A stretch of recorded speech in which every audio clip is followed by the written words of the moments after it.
नजराना मुंसिफ टीवी में आपका इस्तकबाल। आप देख रहे हैं मुंसिफ न्यूज। शुरुआत करेंगे हेडलाइंस के साथ। वज़ीर-ए-आज़म नरेंद्र मोदी ने ओमान में इंडिया उर्दन बिजनेस फोरम से किया खिताब। दो तरफा तिजारत और सरमायाकारी बढ़ाने पर दिया जोर।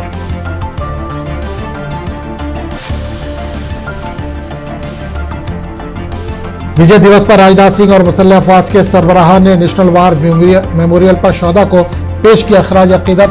जाबाज सिपाहियों की कुर्बानियों को सलाम पेश किया। मथुरा में यमुना एक्सप्रेस वे पर भयानक सड़क हादसा, 13 अफराद हलाक, 60 से ज्यादा जख्मी। घने कोहरे की वजह से पेश आया हादसा।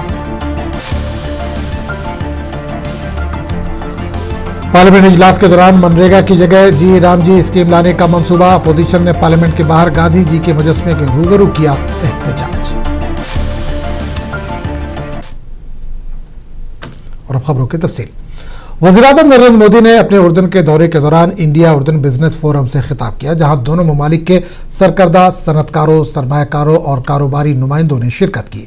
इस मौके पर वज़ीर-ए-आज़म ने भारत और उर्दन के दरमियान इक़्तिसादी ताउन को मजीद मजबूत बनाने पर जोर दिया और दो तरफा तिजारत और सरमायाकारी के नए मौक़े तलाश करने की अपील की। अपने खिताब में वज़ीर-ए-आज़म मोदी ने कहा कि भारत तेजी से तरक्की करती हुई मईशत है और इस्लाहात, इख्तरात और मुस्तहकम पॉलिसियों के जरिए आलमी सरमायाकारों के लिए पुरकशिश मौक़े फराहम कर रहा है। इन्होंने इंफ्रास्ट्रक्चर, काबिल तजदीद तवानाई, फार्मास्यूटिकल्स, IT, मैन्युफैक्चरिंग, ज़राई टेक्नोलॉजी और स्टार्टअप जैसे शोबों में ताउन के वसी इम्कानात पर रोशनी डाली।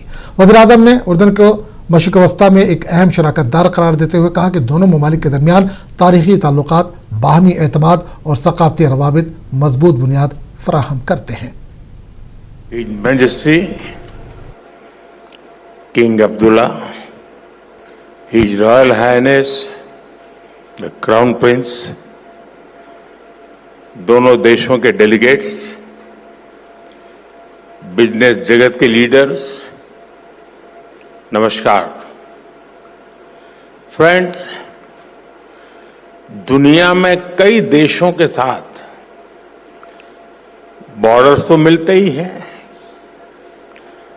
कई देशों के मार्केट भी मिलते हैं, लेकिन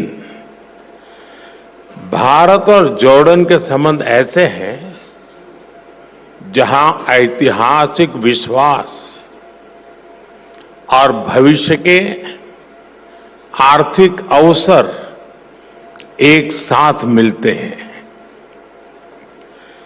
कल हिज मैजेस्टी के साथ मेरी बातचीत का सार भी यही था। ज्योग्राफी को अपॉर्चुनिटी में और अपॉर्चुनिटी को ग्रोथ में कैसे बदला जाए, इस पर हमने विस्तार से चर्चा की।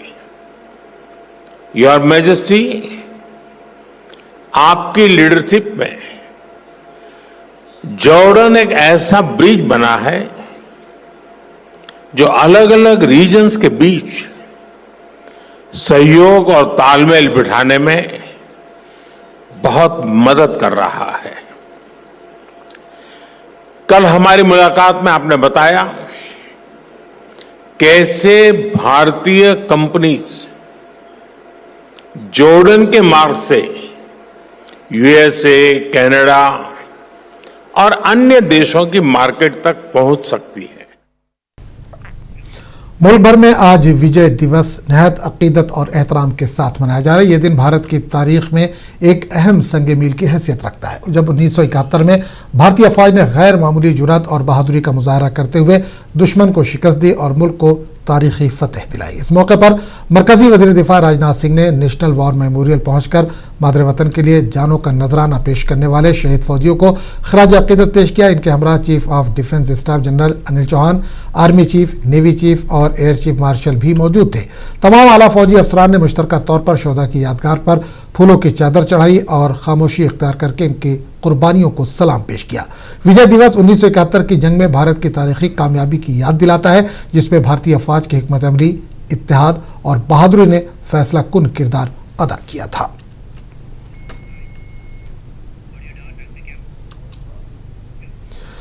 जम्मू कश्मीर के उधमपुर में एसओजी के जवान अमजद अली खान की याद में तकरीब मुनक्किद हुई। इस मौके पर डीजीपी जे&के नलिन प्रभात और आईजीपी जम्मू भीमसेन ने और दीगर आला पुलिस अफसरान ने शिरकत की और शहीद जवान को खराज अकीदत पेश किया। तकरीब के दौरान हाज़रीन ने खामोशी इख्तियार करके जवान की कुर्बानी को याद किया और फूल चढ़ाकर इन्हें सलाम पेश किया।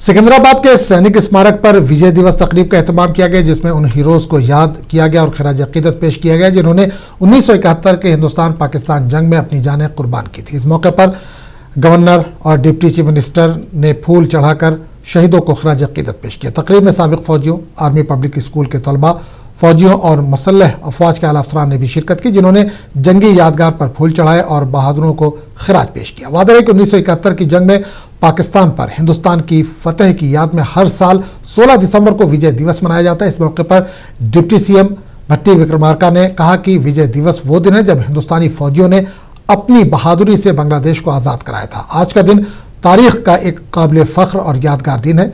भट्टी ने कहा कि विजय दिवस के मौके पर फौजियों को याद करना एक काबिल जिक्र मौका है। नायब वज़ीर आला ने कहा कि उस वक्त की वज़ीर आज़म इंदिरा गांधी फौजी लीडरों और जंग के दौरान हिंदुस्तान के वक़ार की हिफाजत करने वाले तमाम सिपाहियों को सलाम पेश करना चाहते हैं।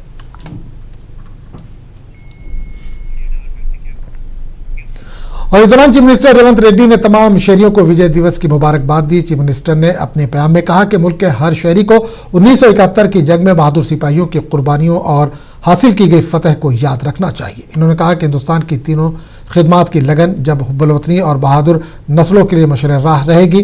जंग में अपनी जानें गंवाने वाले बहादुर फौजियों को याद करते हुए वज़ीर आला ने इन्हें खराज अकीदत पेश किया। इन्होंने कहा कि आज का दिन हमारे लिए न सिर्फ यादगार बल्कि काबिल फ़ख्र दिन है।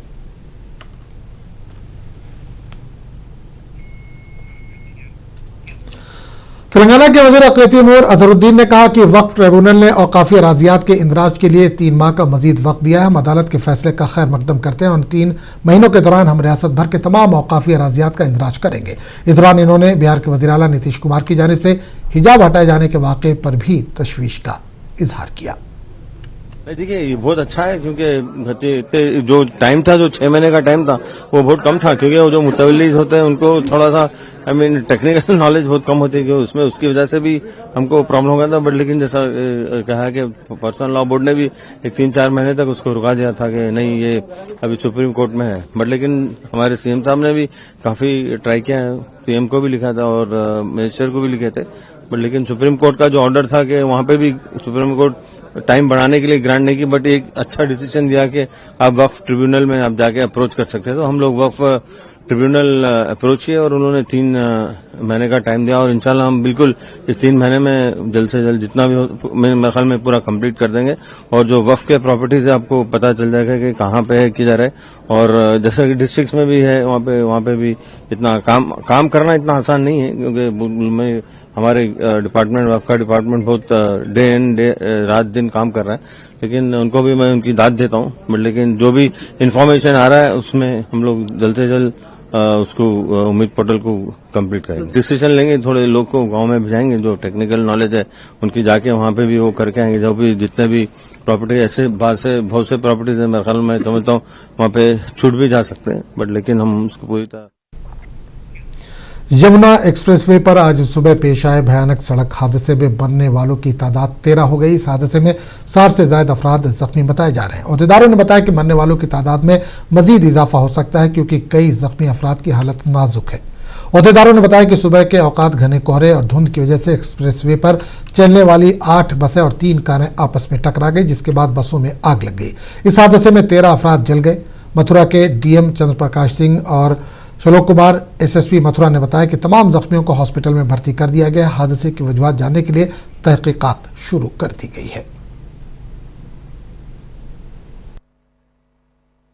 देखिए, आज यमुना एक्सप्रेस वे पे सुबह लगभग 4:30 बजे के आसपास 127 माइल्स स्टोन पर बहुत ही दुर्भाग्यपूर्ण दुर्घटना घटी, जिसमें एक रोडवेज बस सहित 8 बसें पूरी तरीके से जल गई, 2 छोटी गाड़ियां जल गई। इसके अलावा 9 अन्य वाहन भी आपस में टकरा करके क्षतिग्रस्त हुए।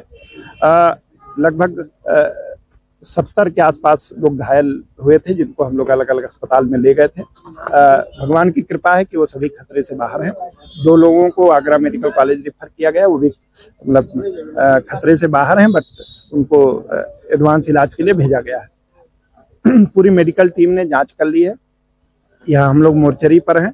जो 13 लोगों की असामयिक मृत्यु होने की जानकारी मिली है और माननीय मुख्यमंत्री जी ने तत्काल घटना का संज्ञान लेते हुए घायलों को बेहतर से बेहतर इलाज के निर्देश दिए थे और जो दुर्भाग्यपूर्ण से जो हमारे बीच में नहीं रहे, उनके परिवारीजनों को 2-2 लाख रुपए की अपने विवेकाधीन कोष से आर्थिक सहायता के भी निर्देश दिए हैं।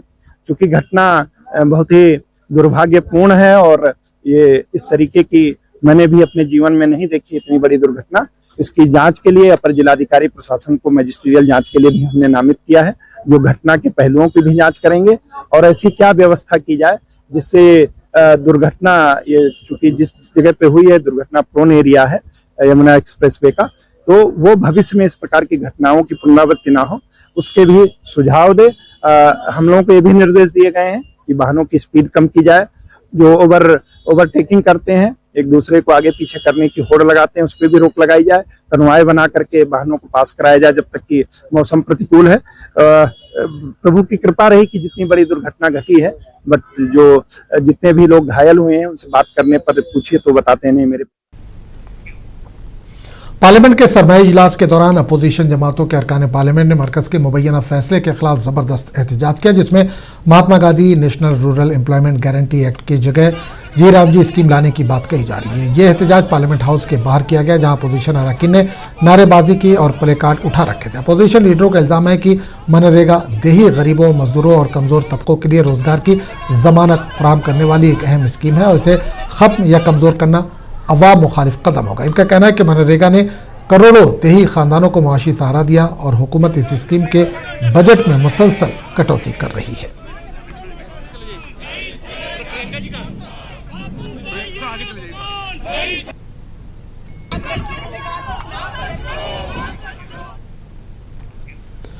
शिरोमणि अकाली दल के लीडर रुकन पार्लियामेंट हरसिमरत कौर बादल ने मरकजी हुकूमत के फैसले के खिलाफ अपोजिशन अरकान पार्लियामेंट के एहतजाज पर रद्दमल जाहिर किया। उन्होंने कहा कि मनरेगा जैसे अवामी फलाही स्कीम को खत्म या इसकी जगह नई स्कीम जी राम जी लाने की कोशिश गरीबों और देही मजदूरों के मफादात के खिलाफ है। हरसिमरत कौर बादल ने कहा कि मनरेगा करोड़ों देही खानदानों के लिए रोजगार की जमानत है और उसके साथ छेड़छाड़ नाकाबिले कबूल है। की मजदूरी वो उससे खोई जा रही है, क्योंकि जो 90% पैसे यहाँ से आते हैं उसको अब 60% कर दिया गया है और एक तरीके से जो देश की जो यहाँ पे जो खजाना है उसको आप एक तरह से एक ब्लैकमेल करके, रैंसम करके आप राज्यों को आप उनको उनके ऊपर पकड़ बना रहे हैं। और जब 60% पैसे आप सिर्फ दे रहे हैं 90 की जगह, तो ये बिल्कुल सही है कि राज्यों के पास, जिनके पास पैसे नहीं, उधर मनरेगा खत्म होगा। तो मैं देश की जनता को बताना चाहती हूँ कि ये केंद्र की सरकार, भाजपा की सरकार गरीब का मनरेगा खत्म कर रही है और भगवान राम के नाम के मगर छुप रही है और 125 दिन देने के काम की बात कर रहे हैं मंत्री जी। तो जब 100 दिन ही पूरे नहीं हो रहे हैं, लोगों के पैसे उनको नहीं मिल रहे हैं, फेक कार्ड्स बन रहे हैं, दुनिया भर की इसमें प्रॉब्लम्स हैं और 125 दिन आप कहां से दे देंगे। और पार्लियामेंट जो ये एक निष्पक्ष, हर एक धर्म के लिए ये बराबर है, वहां पे जब मंत्री जी बोले कि राम राज्य बनाने का, तो एजेंडा इनका साफ हो गया है कि इनको गरीब, मजदूर और माइनॉरिटी से कोई मतलब नहीं है। इनका एक और ही एजेंडा जो चल रहा है वो धीरे धीरे बातें बहा रहा है। तो मैं सख्त विरोध करती हूँ और दुख इस बात का कि आप गरीब को भी नहीं बख्शा और नाम भगवान राम का इस्तेमाल करके कर रहे हैं। इससे और दुख की बात क्या हो। 100 दिनों की मजदूरी वो उत्तर प्रदेश के गोरखपुर में महकमे इनकम टैक्स ने बड़े कारोबारी अफराद और उनके करीबी साथियों के खिलाफ बड़े पैमाने पर छापामार कार्रवाई की। ये कार्रवाई शहर के मुख्तलिफ इलाकों में वाक़ शोरूम्स, दुकानों, दफातर और रिहायशी मकामात पर एक साथ की गई, जिससे कारोबारी हलकों में हलचल मच गई। ज़राए के मुताबिक इनकम टैक्स की टीमों ने मुश्तबा टैक्स चोरी, गैर एलानिया आमदनी और माली बेज़ाब्तियों की जाँच के सिलसिले में ये छापे मारे। कार्रवाई के दौरान अहम दस्तावेजात, हिसाबी रजिस्टर, डिजिटल डेटा और दीगर माली रिकॉर्ड्स की जांच की गई। कुछ मकामात पर नकद रकम और कीमती दस्तावेजात की बरामदगी की भी इत्तला है। ताहम महकमे की जानिब से बाज़ाब्ता तस्दीक का इंतजार है।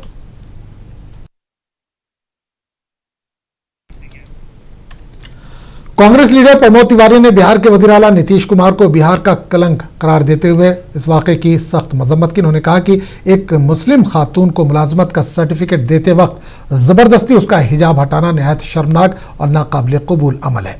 प्रमोद तिवारी ने इस वाक़े पर बिहार हुकूमत, भारतीय जनता पार्टी और जेडीयू के सख्त अल्फाज में मजम्मत की। हमारी देख के वो दृश्य कि एक महिला जिसको वो नौकरी का प्रमाण पत्र दे रहे हैं, मुस्लिम महिला, उसके चेहरे से बलपूर्वक हिजाब हटा रहा है, उसको स्पर्श कर रहा है। सभी लोग शर्म से सर झुक जा रहा है सबका। किसी हिंदू घूंघट से या बहुत से प्रदेशों में, क्षेत्रों में वो पर्दा करती हिंदू महिलाएं, मुस्लिम महिलाएं हिजाब, बुर्का लगा के किसी मुख्यमंत्री को जिसकी मानसिक स्थिति खराब नहीं हो गई है, यहां से कहीं ठिकाने नहीं लग गया है, तो ऐसी हरकत नहीं कर सकता। और ऐसी सरकार भारतीय जनता पार्टी और जेडीयू मिलकर चला रहे, इसकी मैं कठोरतम शब्दों में निंदा करते हुए और बिहार की धरती के लिए कलंक बता। भारतीय जनता पार्टी तब तो थी नहीं, जनसंघ भी नहीं था। इसके संगठन शुरू से राष्ट्रपिता बापू के प्रति नफरत का भाव रखते हैं। ये गोडसे की पूजा करने वाले लोग हैं। जब तक प्रस्तावित है जो सामने आ रही मनरेगा, आज ही के दिन जब दुनिया का भूगोल बदलकर इंदिरा गांधी ने बांग्लादेश की संरचना की थी, कहां तक गांधी बदलोगे?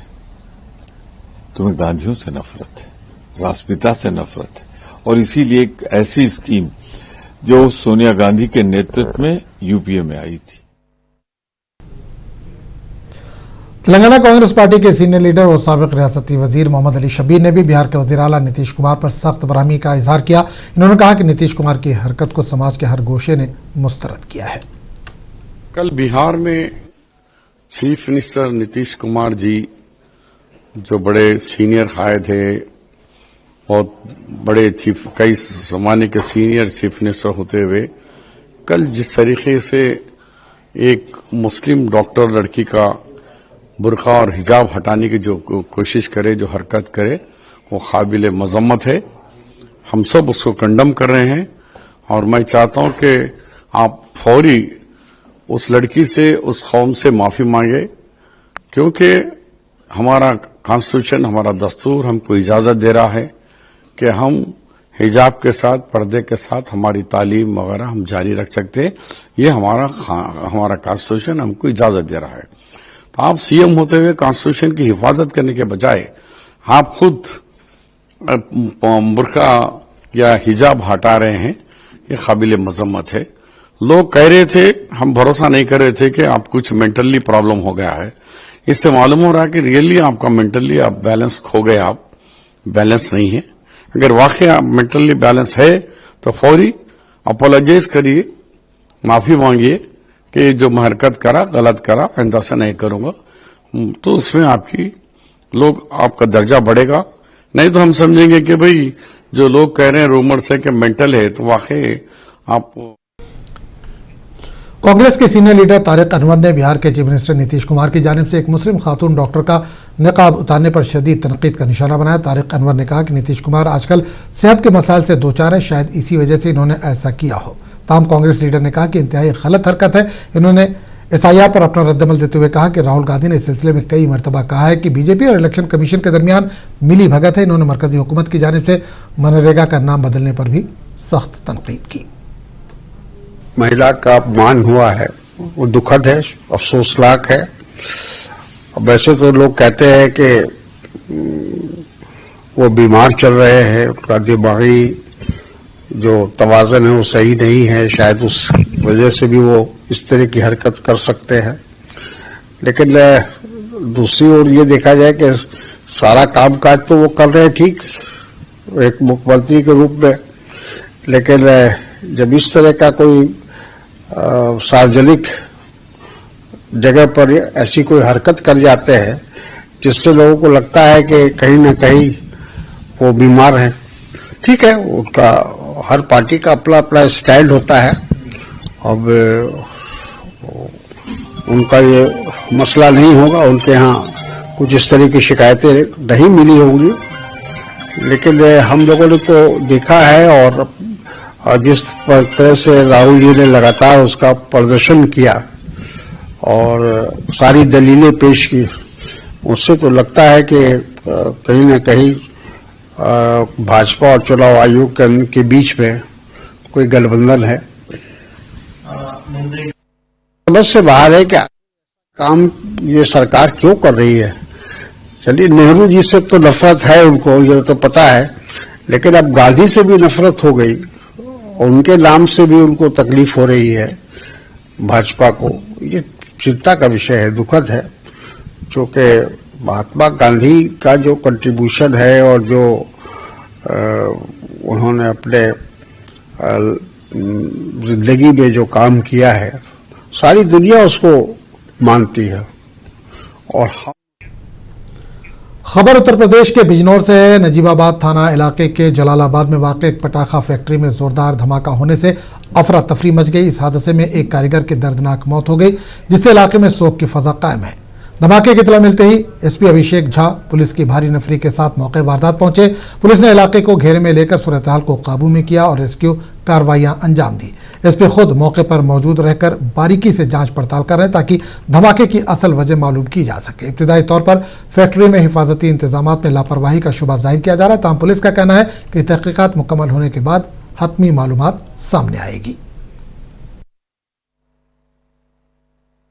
थाना नजीबाबाद क्षेत्र में एक पटाखा फैक्ट्री से सुबह इंफॉर्मेशन आई कि यहाँ पर एक विस्फोट हुआ है शेड में, जो एक पेड़ के नीचे बना हुआ है ओपन एरिया में, और इसमें एक मजदूर जो यहाँ पर कार्य कर रहे थे उनकी जो है मृत्यु हुई है। इस पर तत्काल स्थलीय निरीक्षण किया गया है। जो पटाखा फैक्ट्री है ये लाइसेंस्ड है और 2029 तक इसका लाइसेंस वैलिड है, जो अभी तक पता चला है। अभी इसमें फॉरेस्ट फायर सर्विस की टीम और फील्ड यूनिट की टीम को तत्काल मौके पर बुलवाया गया है।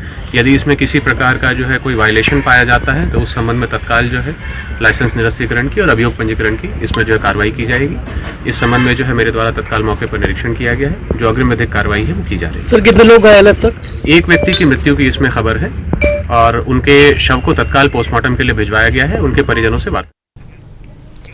मगरबी बंगाल बीजेपी के सीनियर लीडर दिलीप घोष ने स्टार फुटबॉलर मेसी के दौरे कोलकाता के मौके पर हुए नाखुशगवार वाक़े को लेकर ममता बनर्जी हुकूमत को शदीद तनकीद का निशाना बनाया। दिलीप घोष ने कहा कि ममता बनर्जी की क़यादत में हुकूमत पूरी तरह से नाकाम हो गई। उन्होंने कहा कि हुकूमत का मकसद सिर्फ पैसा कमाना है। इन्होंने कहा कि जब तक ममता बनर्जी की हुकूमत रहेगी यहाँ हालात बेहतर होने की कोई उम्मीद नहीं। बीजेपी लीडर ने मजीद कई उमूर पर मगरबी बंगाल हुकूमत को शदीद तनकीद का निशाना बनाया। देखिए, कोलकाता बंगाल अभी अव्यवस्था का पूरा चल रहा है, क्योंकि यहाँ जो पार्टी सरकार चला रही है इस सारी समस्या की जड़ वही है। जितने एंटी सोशल एंटी नेशनल लोग अभी टीएमसी को कब्जा कर चुके हैं, पैसा कमाना, सत्ता को उपभोग करना, इनका एक ही उद्देश्य है, हर चीज को राजनीतिकरण करना। इतना बड़ा एक इवेंट, ये इंटरनेशनल इवेंट था जहाँ बदनामी हुई हम लोगों की केवल राजनीति के कारण, कुछ नेताओं का और जो मानसिकता है कब्जा करने का और उच्चाकांक्षा है, महत्वाकांक्षा के कारण ये हुआ है। और ये सरकार जब तक यहाँ रहेगी इसका कोई सुधार होने की संभावना नहीं है। देखिए, उन्होंने देश के लोगों के सामने मेसी को लाके पेश किया, बड़ा काम है, अच्छा काम, लोगों ने खर्चा करके आया देखने के लिए।